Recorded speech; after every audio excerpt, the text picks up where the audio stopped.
I know a few good stories. They take place in a corner of America that might seem familiar, yet still manages to surprise. The settings are spectacular, the characters compelling, the action exciting, the plot lines unpredictable. I'm Tom Richardson. Join me as I explore New England's great outdoors, from Candlewood Lake, Connecticut to Caribou, Maine, from the beaches of Cape Cod to the peaks of New Hampshire's White Mountains. The stories are waiting. Let's live them on Explore New England.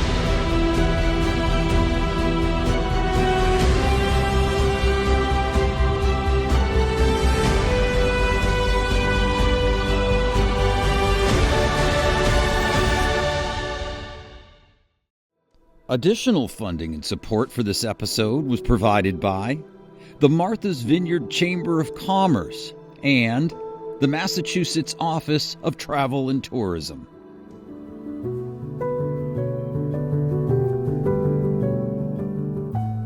The island of Martha's Vineyard needs no introduction among New Englanders. During the summer months, the popular vacation destination sees over 950,000 visitors, while the number of island residents swells from around 23,000 to 200,000.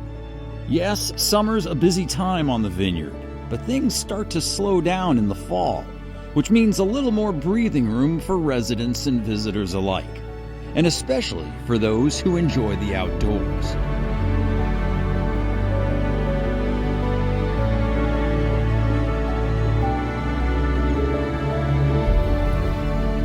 It's a wonderful time of year for hiking the vineyard's many open spaces and parcels of protected land, which includes the Felix Wildlife Sanctuary in Edgartown.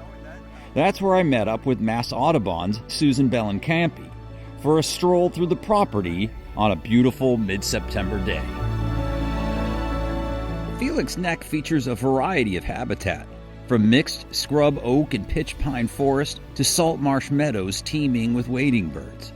The sanctuary is also home to numerous mammals, amphibians, and reptiles. And on our hike, we were lucky enough to stumble upon a rare DeKay's brown snake that was sunning itself on a sandy path. Look at that, you just grabbed him right up. Yeah, I've only been bit once. Wow, you're really good at snake handling. I love snakes. Oh, that's really cool.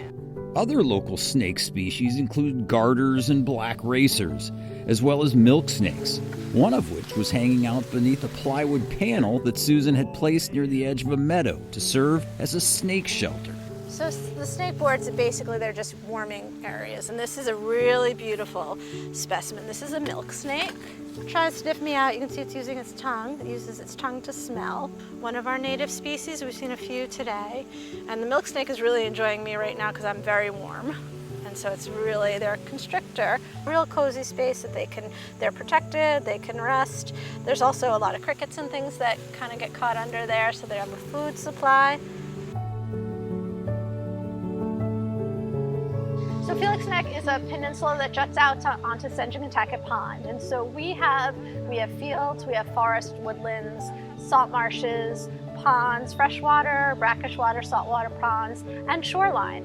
Shoreline on Sengekontacket Pond, which is a large coastal salt pond, about 800 acres. So overlooks Barrier Beach and then out to the Sound.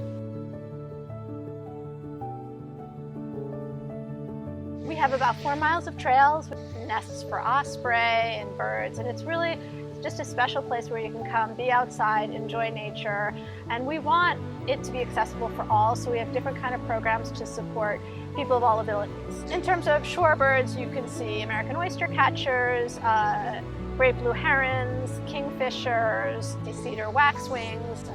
We also have gulls and cormorants. In terms of mammals, we can see river otters here, muskrat, if you're real lucky, that's a real special one. There are numerous places to view bird life on Felix Neck, especially along the marshes bordering Sengekontacket Pond. On my visit, we saw great egrets, white and blue heron, plovers, ducks, and greater yellowlegs.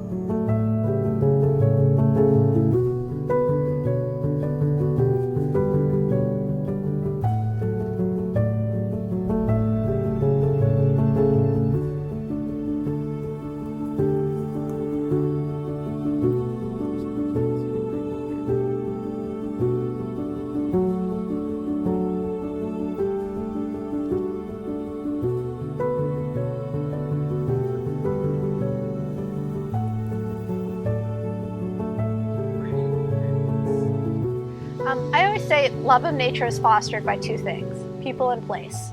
And what Felix Neck has is both. We have the people who care and who want to share, and we have a place that is really spectacular in terms of beauty, wildlife, and being a place that we are welcoming everybody who wants to spend time outside.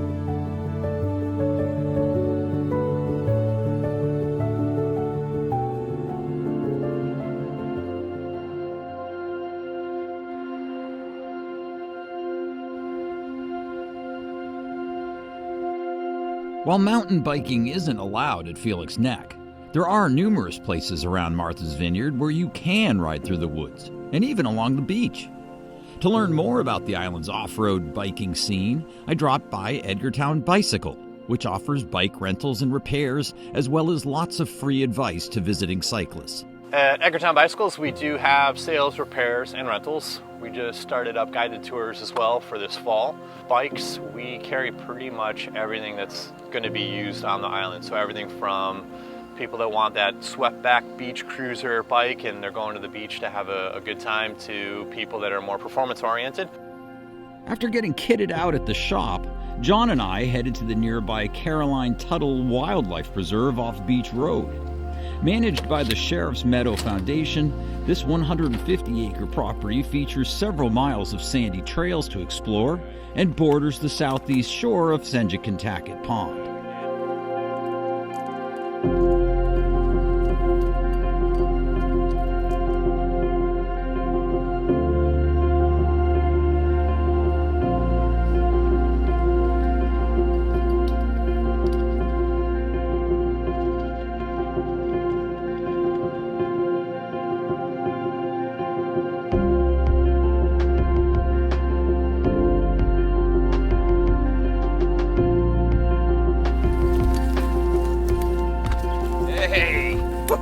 That was awesome, man. Good stuff.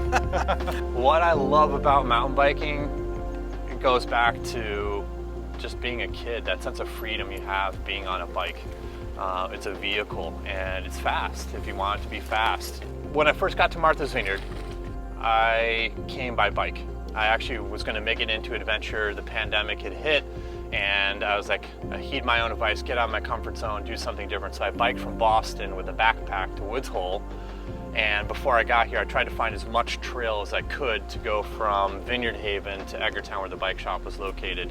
And this trail right here, I probably biked this exact trail on the way to Edgartown and was instantly amazed that there was this type of trail on Martha's Vineyard. And then I just made a bunch of great friends that were into mountain biking here forever. And just that winter, just explored everything on the island trail-wise, and I was just blown away by the amount of connectivity on the island to the trails.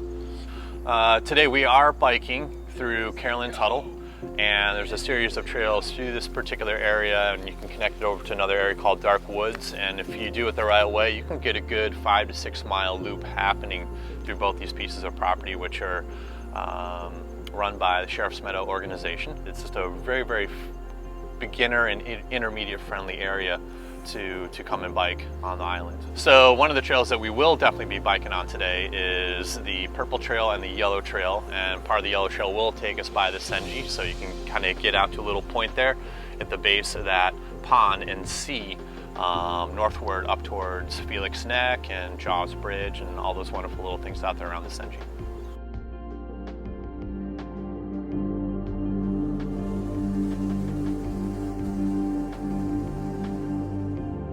Whether it's biking, fishing, hiking, paddling, or whatever outdoor activity you choose, you'd be hard-pressed to find a more ideal base for exploring the vineyard than the Winnetu Resort on South Beach, just a few miles from Edgartown Center.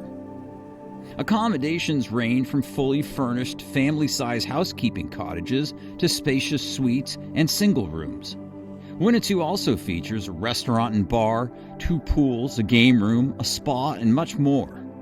Clam bakes, boat rides, bike rentals, and more can also be arranged. Plus, there's a convenient path that leads straight to beautiful South Beach.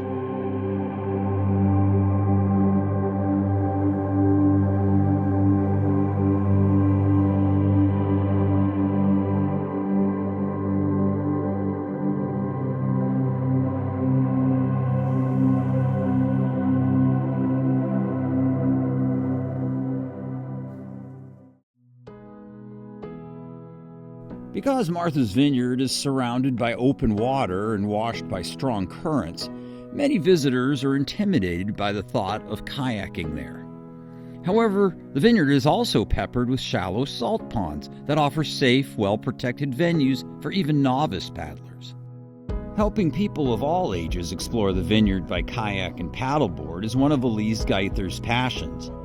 A guide for Island Spirit Kayak since 2017, Elise gave me a tour of Sengekontacket Pond, a long, shallow estuary behind State Beach. So, welcome. This is Sengekontacket Pond. Sengekontackett's actually a Wampanoag word, and one of the many translations is pond of many fish. Pond of many fish. Will we see any fish today? We might. Elise and I launched our kayaks at the base of Little Bridge, one of two places where the pond connects to Vineyard Sound. We ready? I'm ready to go. Island Spirit offers a host of guided kayak and paddleboard trips on the vineyard, from 2-hour tours to full-day outings in a variety of locations. You can even sign up for sunset paddles and nighttime glow tours on illuminated boards and kayaks. Private tours, yoga tours, and group tours are also available, as are combined bike and paddle tours.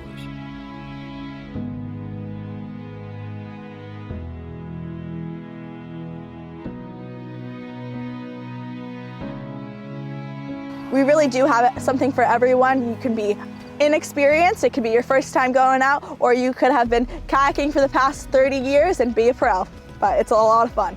So tell me, like, some of the other great areas that you can kayak on the vineyard. Yeah, so Sengekontacket's one of my favorite, but there are so many great spots to go out paddling.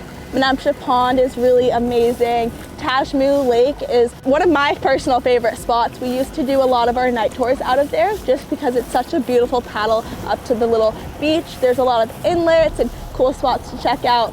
You have the osprey poles back there, so you could typically see an osprey or two in the osprey nest. And then you also can go watch a beautiful sunset.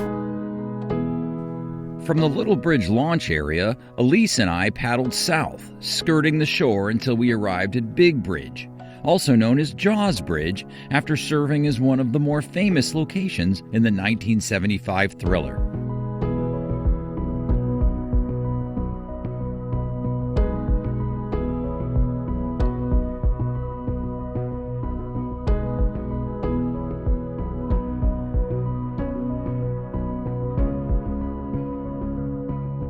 Sengekontacket Pond is a relatively shallow water body with an average depth of 3 feet at mean low water, which makes it ideal for shellfish harvesting. And you're likely to encounter shellfishermen and oyster pens as you make your way around the pond. And while the weather on our trip wasn't ideal, on sunny, warm days you can pull up anywhere along the barrier beach and go for a swim or enjoy a picnic.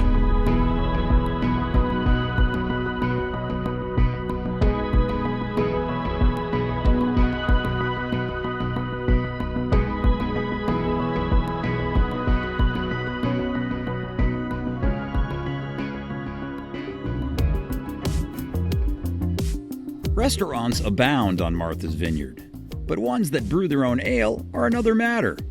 And that's what drew this thirsty and very hungry visitor to the Offshore Ale Brew Pub in Oak Bluffs. Established in 1997, the Brew Pub was purchased in 2021 by Bill and Sue Honeycutt, both of whom remain very active in day-to-day operations. On my visit, Sue gave me a brief tour of the restaurant, including the in-house brewery with its massive stainless steel tanks, bags of malt, and other ale brewing items. Draft offerings at the restaurant often include Beach Road Nut Brown Ale, East Chop Lighthouse Golden Ale, Lazy Frog IPA, Blueberry Ale, and Steep Rock Stout. Canned ale is also available for purchase. Offshore Ale is famous for its wood-fired pizza. Barbecue chicken, veggie, chicken pesto, and potato bacon are some of the favorites, but you can make your own, of course. Other menu items include quesadillas, huge tavern burgers, fish and chips, ribs, salads, and more, all of which can be enjoyed inside or on the patio. It's an ideal place to wrap up a day of vineyard explorations.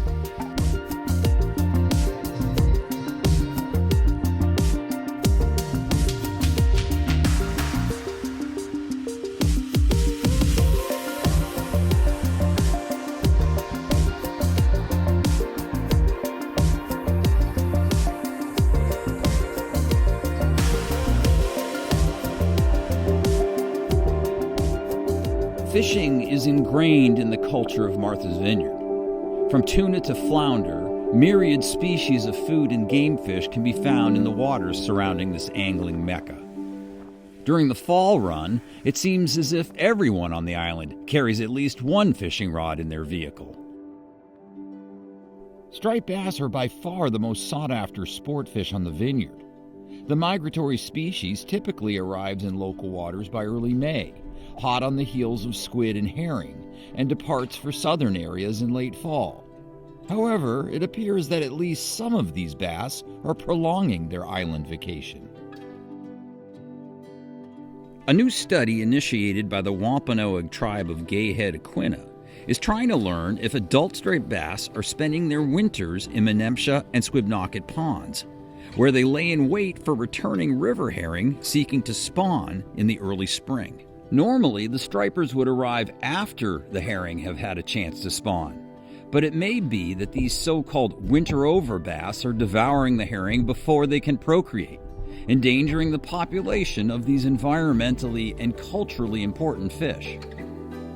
To find out more, I met up with a team led by Brett Stearns, director of the tribe's Natural Resources Department. Brett had recruited the help of the Marine Biological Laboratory of Woods Hole to tag some of the local striped bass and see if the fish were indeed lingering in the ponds throughout the winter. Today we're doing our best to catch some striped bass in the Herring Creek, which is on tribal trust land of the Wampanoag tribe of Gay Head-Aquinnah. And the reason why we're trying to catch striped bass is because we believe that we have a year-round population here, and it may be impacting our herring population, which is the initial goal that we had here, was to identify how many herring we had coming back onto tribal property and into Sengekontacket Pond each year. We've done that successfully over 8 years. We've captured video imagery, and we have actual counts of the herring, and that brought us to the understanding that we have these striped bass here perhaps for longer than we had thought. The tribal herring run, a narrow creek that connects Sengekontacket Pond to Menempsha Pond, served as a natural spot to corral the striped bass prior to the tagging operation. The plan was to herd the fish downstream and block their escape, then trap them in seine nets before scooping them up in handheld nets and transferring them to the tagging area. Everything seemed to be going according to plan, except that no one told the stripers, which failed to show up for the party. Underwater footage revealed at least one juvenile bass, plus some shad, juvenile herring, spearing, and lots of other species, but not the number of stripers needed for the tagging operation.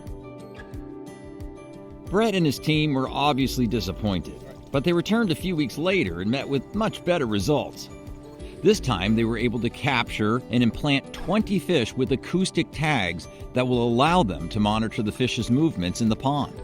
Roughly 2 months after the tagging ops, data showed that 19 of the 20 stripers were still hanging out in Sengekontacket Pond, where, presumably, they will remain for the winter. As soon as we implant a tag in an individual striped bass, that bass will give off a signal picked up by the acoustic receivers, and then once we pull those acoustic receivers and download the data, we can tell which individual fish was near which acoustic receiver. And that way we could establish general movements during the season, where these animals were hanging out in the non-summer months, what their behaviors were, and how that might affect their predation and the population of herring that they have here. So the two programs mesh really nicely as far as our goals and the outcome. So we were really happy to find each other and kind of be able to conduct this research.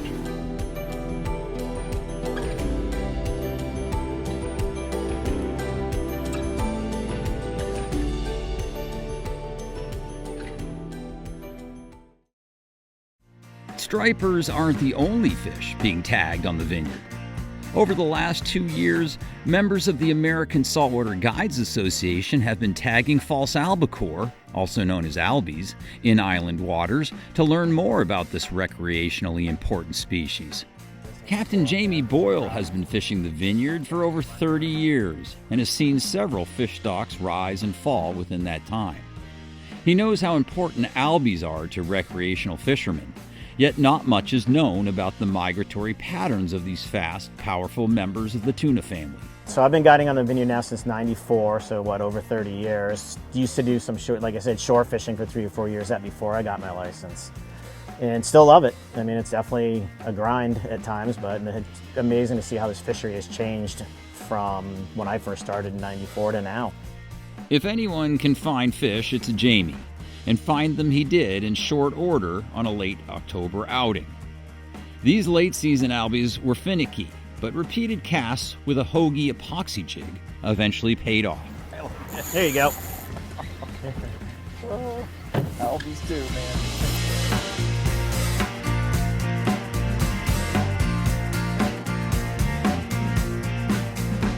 Yeah, I guess now I'm a believer now. I'm a believer in the big jig. The American Saltwater Guides Association decided to do this albie project in conjunction with New England Aquarium. So what we're doing is we wanted to prove that these albies, or try to prove that they do travel up and down the coast. So like our fish that we have here are actually going to Florida, and Florida fish come here in North Carolina up and down the coast, and try to get them managed properly because there's no restrictions on them, there's no size limits, there's no bag limits. Yes, most people consider them a trash fish, but up here in the Northeast and other places, they're very big money, high economy, recreational fish. I mean, they draw in a lot of money around here, especially for 2.5 months they're here. So we want to try to get some limits on them because there is some commercial fishing for them now in Florida and some other places. They use them for bait. Okay. So you just want to see if we can protect them as a species that and nobody's ever studied them really. So it was just kind of cool to see. So starting to prove that these fish are a coastal game fish, not just going in and out from offshore, which is pretty cool. And I think it's going to be a good way to, prove that we need to get some limits on them. It's hoped that tag recoveries from these fish will provide data on the species' migratory patterns, how long they live, how fast they grow, and other important information that will help manage the stock and keep it healthy. Some tagged fish have already been recaptured, proving that, at the very least, albies do survive catch and release. The false albacore tagging operation was actually icing on the cake to a much bigger adventure that had begun earlier that morning when Jamie picked me up next to the ferry terminal in Vineyard Haven. He had received reports of bluefin tuna that were feeding on adult menhaden just south of the island and was eager to see if the fish were still around. Like the bait's here. I mean, there's another little pile of bait. Look at that. Yeah, that's definitely them. Almost as soon as we arrived on scene, we started marking bait and tuna on the depth sounder. We immediately started casting lures into the bait, and 2 casts later, I was hooked up. Come on.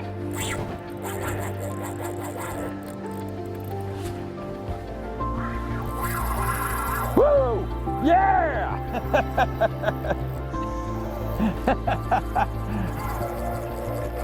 Way to go, Skip. Nice job. Put us on them. Oh boy.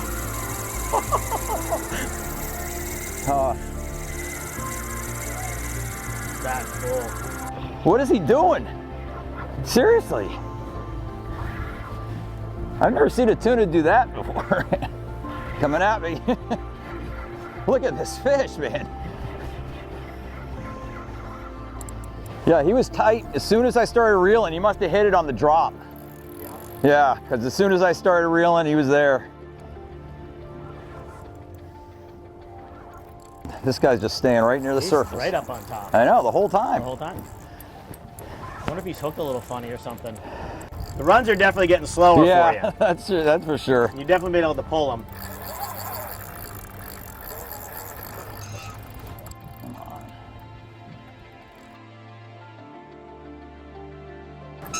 Break his will, Tom. I'm trying. This tuna was definitely interesting. Usually when you hook them, they sound, they go down. This one stayed up on top the whole time, like almost like tail walking across the top a whole bunch, and discovered that we did hook it a little bit like on the side of the mouth instead of in the mouth, so it was just acting different. But it was pretty wild. And then it did its typical tuna sounding, and you had to work for it.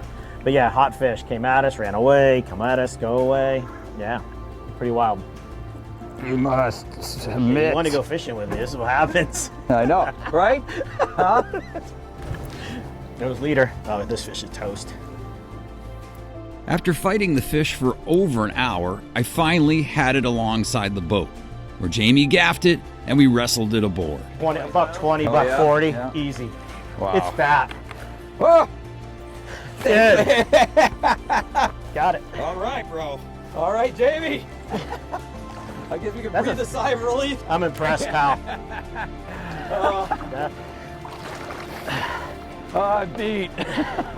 That's an even harder battle because that fish can constantly breathe. Got tuna steaks to go home with. Tuna steaks to go home. Yeah, now I gotta find a cooler.